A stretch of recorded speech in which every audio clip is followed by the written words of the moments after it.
Well, good evening, everyone, and you might think it's a bit much to kick off this post-election conference with, of all people, a pollster. If so, I do and can understand your scepticism. After last week, I'm not sure whether it's worse to be a pollster or a Liberal Democrat. But as I will explain, it would be a mistake to dismiss the polls out of hand or to think there is nothing that we can learn from them. But before I go any further, let me congratulate David Cameron and his campaign team and all the candidates who defied the polls for what was undeniably an absolutely remarkable result. It was all the more remarkable for being so unexpected. Not only did no pollster anticipate it, nor did any forecaster, academic, commentator, pundit, journalist, or party insider even. And I believe the highest public prediction from anyone of that group was made by Harry Cole, the sage of Guido, and that was for 297 Conservative seats. The Tory leadership were not expecting this, and Ed Miliband had drafted a victory speech. Even the exit poll, which left everyone in the political world open-mouthed in disbelief, understated the scale of the Conservative triumph. And though I published a weekly national poll and surveys of 167 constituencies, I never made a prediction. And there were two main reasons for this. First, the possibility of a late change of heart. And second, the fact that the polls themselves can affect the outcome in a constituency as people see which way things are going and change their vote accordingly. Indeed, even on the night, speaking at a private event less than half an hour before the exit poll, I did decline to be drawn. I said instead that the British public are good judges of character and they don't believe the unbelievable, and whatever they have decided today, I'm sure they knew what they were doing. But as you would expect since Friday, I have looked long and hard at my polling, especially that conducted in the last few weeks and months. It would be nonsense and an insult to your intelligence to claim my research detected what was about to happen across the board. But I can point to some successes. First of all, Scotland. My snapshots identified the correct winner in 25 of the 29 seats I surveyed in 2015. The average difference between each party's vote share in my poll and the share they received on the day was 3.3%. Of the 10 Scottish polls conducted in April, the correct winner was identified in 7, and the average difference in vote share was just 2.2%, well inside the normal margin of error.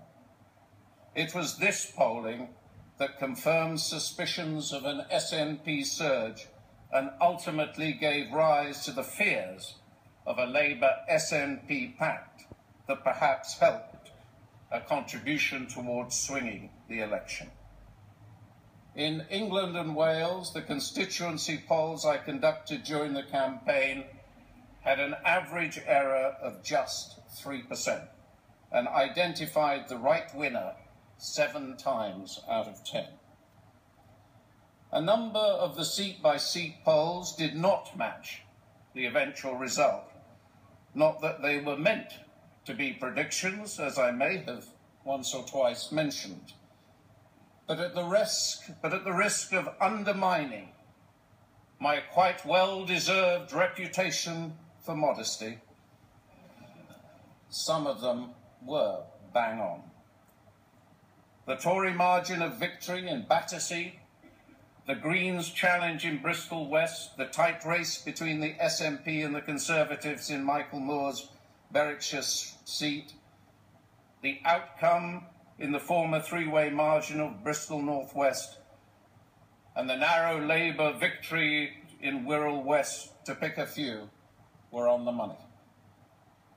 It is also worth remembering some of the criticisms of my constituency polls that were made before the election. By not naming candidates, I was told I was underestimating the importance of incumbency and therefore seriously underestimating the number of Liberal Democrat MPs who would be re-elected. So much for that. At the same time, I was told, having methods designed to take some account of shy Tories meant I was underestimating UKIP in their target seats and would be embarrassed by my polls putting the Tories ahead in Thanet South and Rochester and Strood. Indeed, Mr. Farage accused me of indulging in voodoo to concoct a Tory lead in his constituency. But the Tories won both seats, and in both seats UKIP received the same share on Thursday as they had in my polls. The weekly Ashcroft National poll raised some eyebrows for having found only one Labour lead in 2015 and for putting Labour on just 30% in the last 3 weeks before polling day. The 6-point Conservative lead at the end of April in my poll, dismissed at the time as an outlier, looks rather different in retrospect. But there is no getting away from the fact that, in common with other pollsters, my research did not anticipate Thursday's result, and in particular the scale of the Conservative vote in England and Wales. There are several possible reasons for this. One is that there was a late swing. This would have to have been very late indeed, too late even to be captured by the final polls completed the day before.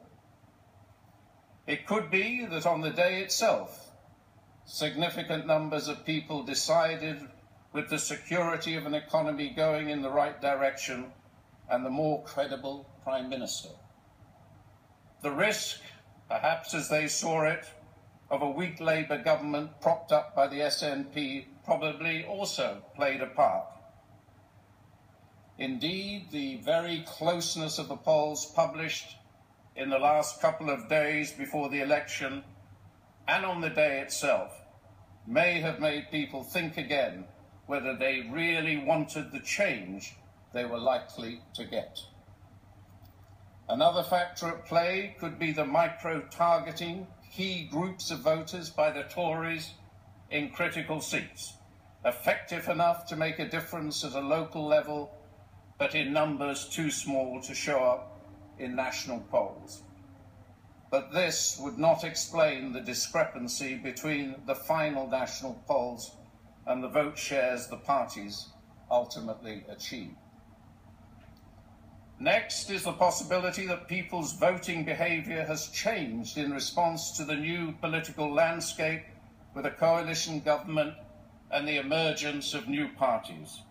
That these changes have made it more difficult to create politically as well as demographically representative samples than the pollsters had fully grasped. People's previous voting behaviour has become a less reliable guide to what they might do in the future.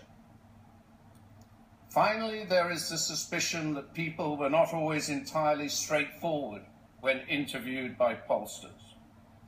Some people almost certainly gave themselves the benefit of the doubt when asked how likely they were to turn up and vote.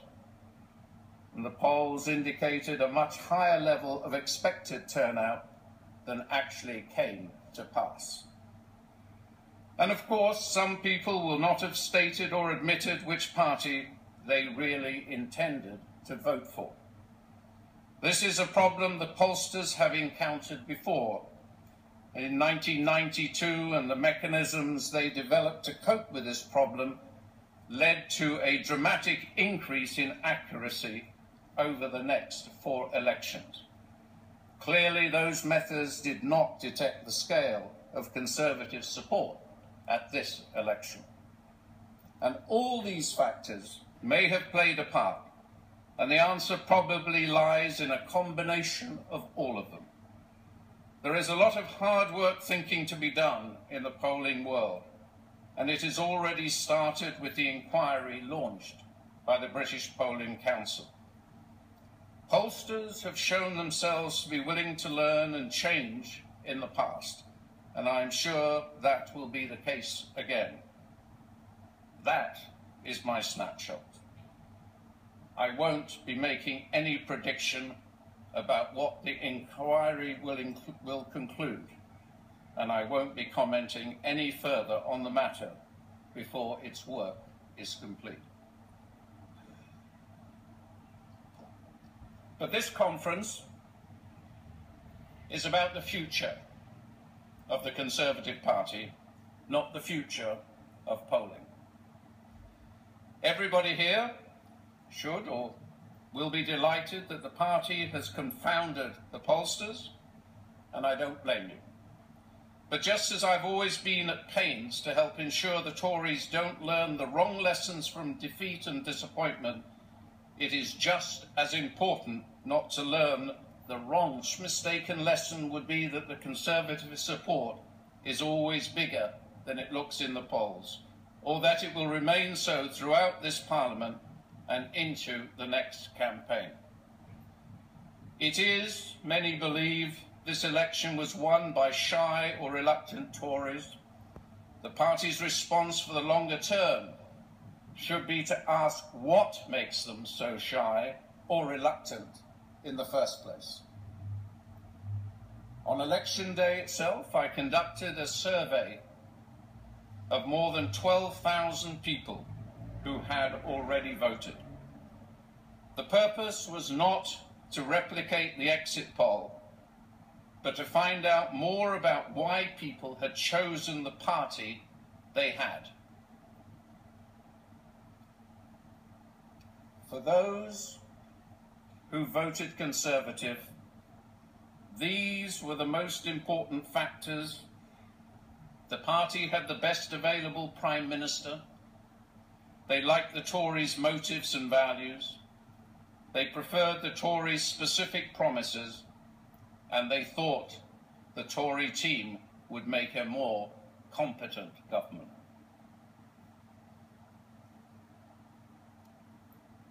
For Labour voters, the list is different.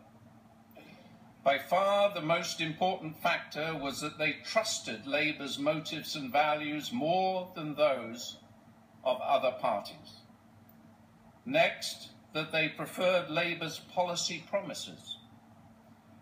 Rather fewer thought the party had the best available Prime Minister, and the fourth most important reason for Labour voters was that they had always voted. And to look at it slightly differently, voters for whom choosing the best Prime Minister was the single most important factor chose the Conservatives by a landslide.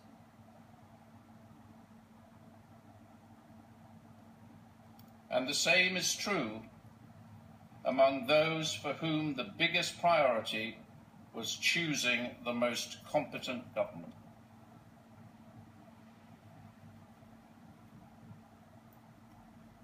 But among voters for whom the single biggest driver was the party's motives and values, Labour picked it.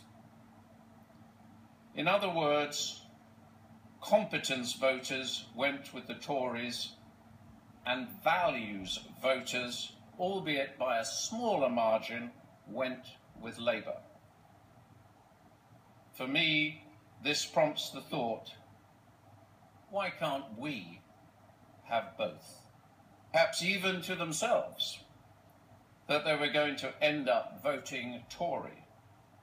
But we know the reservations people have about the Conservative Party. Last week's result shows that those reservations were out to be allowed to continue, or that their concerns about Ed Miliband and Labour were even greater, especially the thought of them having to team up with the SNP.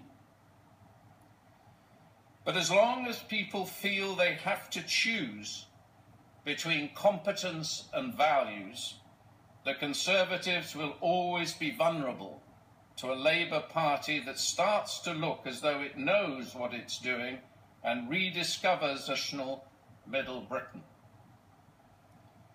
That might seem a distant prospect, but 5 years is a long time, and we all remember what happened between 1992 and 1997. Labour may be 99 seats behind the Conservatives, and unless the party's recovery in Scotland happens almost as fast as its demise, the same questions about SNP influence could hinder its next campaign. But Labour's strategy will not always be as narrow, or its economic rating so poor, or its leader so unconvincing as in 2015. And the key here lies in the priorities the new Conservative government chooses to project. Over the next 5 years, many vital issues will present themselves. An EU referendum, reform of the Human Rights Act, boundary changes, and of course, the Scotland question. But in dealing with the urgent, the party should not lose sight of the important. And as I found in my post-vote poll, those who voted Conservative were as likely to name the NHS as one of the most important issues for themselves and their families as they were to mention the economy. And overall, those who put the NHS near the top of their own agenda voted Labour by a 9-point margin. Amid the other pressing priorities, we need to remember that commitment to public services is one of the reservations many people still have to overcome in order to vote Conservative. And my post-vote poll also uncovered some differences in attitude between Labour and Conservative voters that I think are revealing and encouraging.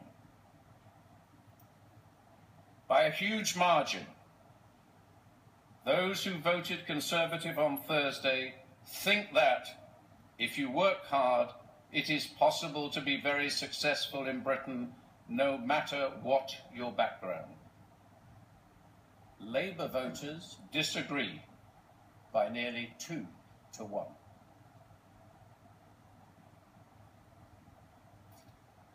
And most Tories expect that for most children growing up in Britain today, life will be better than it was for their parents. Again, Labour voters disagree by 2 to 1.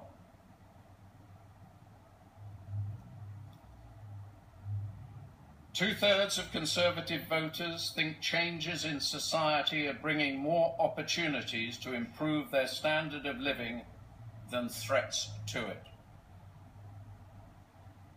3/4 of Labour voters think the opposite. 3/4 of those who voted Labour think people have a right to things like housing and enough to live on. and that it is the government's responsibility to provide them.